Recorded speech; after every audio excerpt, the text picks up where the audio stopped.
Assalamualaikum warahmatullahi wabarakatuh. Perkenalkan, kami mahasiswa dari Universitas Teguh Bang Semarang. Kami di sini akan memenuhi tugas ekonomi makro. Nah, untuk tugas ini saya mengambil topik kemiskinan. Sebelumnya, perkenalkan anggota kami, yaitu yang pertama ada saya sendiri, Septika Tikasari, yang kedua ada Fania Dayu Cahyarani, yang ketiga ada Renal Rizky Alkausar, yang terakhir yang keempat ada Akil Sirat Abdurrahman. Di sini saya akan menjelaskan latar belakang kemiskinan yang saya ambil dari makalah kami, yaitu kemiskinan sebagai suatu penyakit sosial ekonomi tidak hanya dialami oleh negara-negara yang sudah berkembang, tetapi juga negara-negara maju seperti Inggris dan Amerika Serikat. Negara Inggris mengalami kemiskinan di penghujung tahun 1700-an pada era kebangkitan revolusi industri yang muncul di Eropa. Pada masa itu, kaum miskin di Inggris berasal dari tenaga kerja pabrik yang sebelumnya sebagai petani yang mendapatkan upah rendah, sehingga kemampuan dan daya belinya juga rendah. Mereka umumnya tinggal di permukiman kumuh yang rawan terhadap penyakit sosial lainnya, seperti prostitusi, kriminalitas, dan pengangguran. Berikut sedikit penjelasan mengenai kemiskinan yang sudah menjadi dilema sangat sulit dicari cara pemecahannya terbaiknya. Kemiskinan merupakan problematika kemanusiaan yang telah mendunia dan hingga kini masih menjadi isu sentral di belahan bumi manapun. Selain bersifat laten dan aktual, kemiskinan adalah penyakit sosial ekonomi yang tidak hanya dialami oleh negara-negara berkembang, melainkan negara maju seperti Inggris dan Amerika Serikat. Selanjutnya di PPT ini juga ada rumusan masalah. Berdasarkan latar belakang masalah di atas, dapat diidentifikasikan permasalahan sebagai berikut. Yang pertama ada pengertian kemiskinan, yang kedua apa saja penyebab kemiskinan, yang ketiga bagaimana kebijakan dan program penuntasan kemiskinan, yang keempat yaitu ada bagaimana contoh upaya penanggulangan yang dilakukan oleh pemerintah. Selanjutnya juga ada tujuan dan manfaat.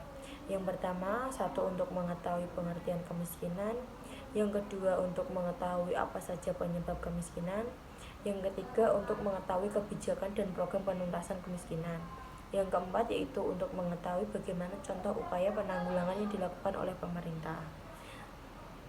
Pengertian kemiskinan. Dalam kamus ilmiah populer, kata miskin mengandung arti tidak berharta atau harta yang ada tidak mencukupi kebutuhan. Adapun kata fakir diartikan sebagai orang yang sangat miskin.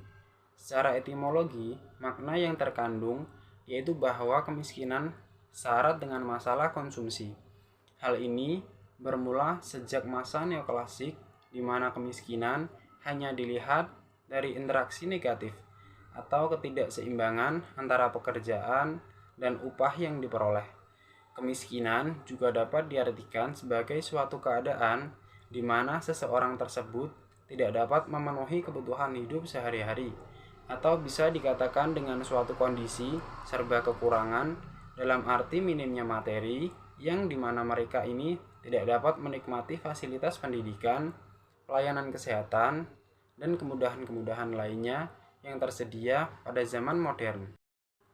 Selanjutnya, penyebab kemiskinan. Adapun faktor-faktor penyebab kemiskinan di Indonesia antara lain, yang pertama, kurangnya lapangan pekerjaan yang tersedia di Indonesia. Seperti kita ketahui, lapangan pekerjaan yang terdapat di Indonesia tidak seimbang dengan jumlah penduduk yang ada di mana lapangan pekerjaan lebih sedikit dibandingkan dengan jumlah penduduknya. Dengan demikian, banyak penduduk di Indonesia yang tidak memperoleh penghasilan, sehingga itu menyebabkan kemiskinan di Indonesia. Yang kedua, tidak meratanya pendapatan penduduk Indonesia. Pendapatan penduduk yang didapatkan dari hasil pekerjaan yang mereka lakukan relatif tidak dapat memenuhi kebutuhan sehari-hari. Sedangkan ada sebagian penduduk di Indonesia mempunyai pendapatan yang berlebih. Ini yang disebut tidak meratanya pendapatan penduduk di Indonesia. Yang ketiga, tingkat pendidikan masyarakat yang rendah. Banyak masyarakat Indonesia yang tidak memiliki pendidikan, yang dibutuhkan untuk perusahaan yang mempekerjakan tenaga kerja.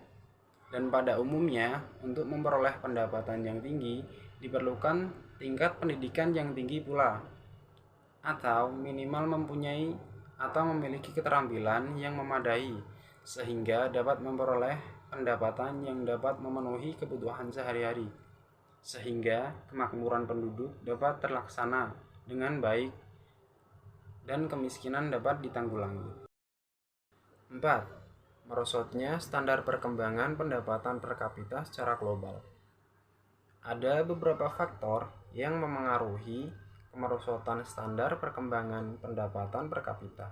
Antara lain, naiknya standar perkembangan suatu daerah, politik ekonomi yang tidak sehat, faktor-faktor luar negeri, diantaranya rusaknya syarat-syarat perdagangan, beban hutang, kurangnya bantuan luar negeri, dan perang. 5. Menurunnya etos kerja dan produktivitas masyarakat. Oleh karena itu, untuk menaikkan etos kerja dan produktivitas masyarakat, harus didukung dengan SDA dan SDM yang bagus, serta jaminan kesehatan, pendidikan yang bisa bertanggung jawab dengan maksimal. 6. Biaya kehidupan yang tinggi. Melonjak tingginya biaya kehidupan di suatu daerah adalah sebagai akibat dari tidak adanya keseimbangan pendapatan atau gaji masyarakat. Tentunya, kemiskinan adalah konsekuensi logis dari realitas di atas. Yang ketujuh, pembagian subsidi income pemerintah yang kurang merata. Hal ini selain menyulitkan akan terpenuhinya kebutuhan pokok dan jaminan keamanan untuk para warga miskin, juga secara tidak langsung mematikan sumber pemasukan warga. Bahkan di sisi lain, rakyat miskin masih terbebani oleh pajak negara. Yang 8, kurangnya perhatian dari pemerintah. Masalah kemiskinan bisa dibilang menjadi masalah negara yang semakin berkembang setiap tahunnya, dan pemerintah sampai sekarang belum mampu mengatasi masalah tersebut. Kurangnya perhatian pemerintah akan masalah ini mungkin menjadi salah satu penyebabnya. Selanjutnya, kebijakan dan program penuntasan kemiskinan. Upaya penanggulangan kemiskinan Indonesia telah dilakukan dan menempatkan penanggulangan kemiskinan sebagai prioritas utama kebijakan pembangunan nasional.